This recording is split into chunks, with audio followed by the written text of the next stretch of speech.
In the U.S., a lot of kids, they experience multiple caregivers because they end up in childcare some of the day. We have to have childcare in the United States because we don't have a lot of parental leave. So European Union, they mandated 14 weeks of paid maternity leave. So 14 weeks paid maternity leave. This was in 1992. The U.S. currently, what they do is they'll give you 12 weeks of unpaid leave if you're caring for a newborn. So that's a huge difference. 12 and 14 is not that big of a difference, but paid and unpaid is a huge difference. This is where a lot of people put their kids. So 4% are using a nanny. Family Child Care Center, 14%, 27% with the other parent, 27% with relative, and then 28% basically in what you'd think of as daycare. Being in a daycare, does that cause issues later on? It kind of depends. The biggest factor is going to be the quality of the daycare. So you really need to investigate that daycare. They're going to be taking care of your kids a lot. Let's say if you're 40 hours a week, that's a long time. Higher quality daycares at 2 and 3, how old they are, were linked to better self-regulation at 4, 5, 6, and 7. So what is high quality daycare? You want them to have lots of different activities like novel stimulus. I've talked about that several times now, novel stimuli. Active, so you don't want them just sitting around passively watching some screen. You want them physically doing something, interacting with their peers in some way. Lots of positive interactions with the child. You want it to be safe, obviously, and toys and activities that are appropriate for that age level.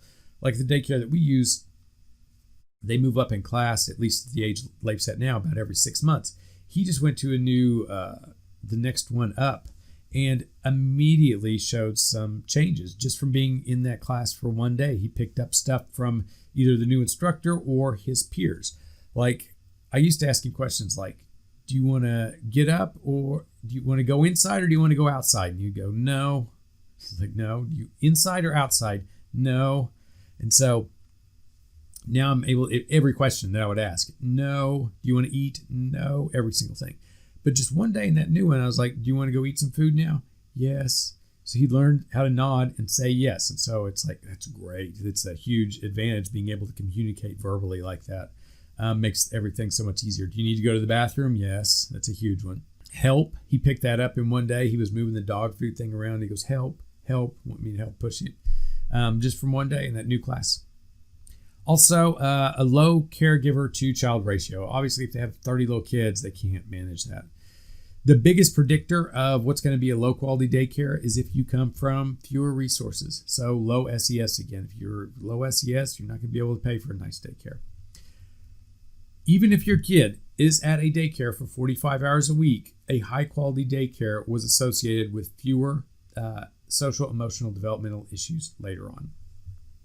So the point of all this is that if you can find a good daycare and they're teaching your kids well, things will work out well. So you shouldn't feel bad about having to have your kids in daycare. That being said, when I was younger, daycare was much different than it is now. For example, when I was a kid, I remember that if a kid would cuss, they'd take us back to the bathroom and wash our mouths out with soap. I don't think that they do that anymore. My sister had a pretty good example. They were asking her to read stuff off of a board and she wouldn't read it, so they'd spank her. And this went on for quite a while. And then my parents, I believe it was, finally took her to an eye doctor. It turns out she could not see the board. And so that's why she wasn't reading for the board. So she was getting these spankings in daycare because really she needed glasses. It's like, I don't think that kind of stuff would fly at a daycare nowadays. If you have good daycare stories, you're like, these are some good things I remember from daycare, or I've worked at a daycare and here's some positive things, you might talk about it in the discussions. If you have some horror stories, I'm sure we'd all love to hear those too. All right. I think that's it for chapter 4. Thank you very much for listening to this lecture.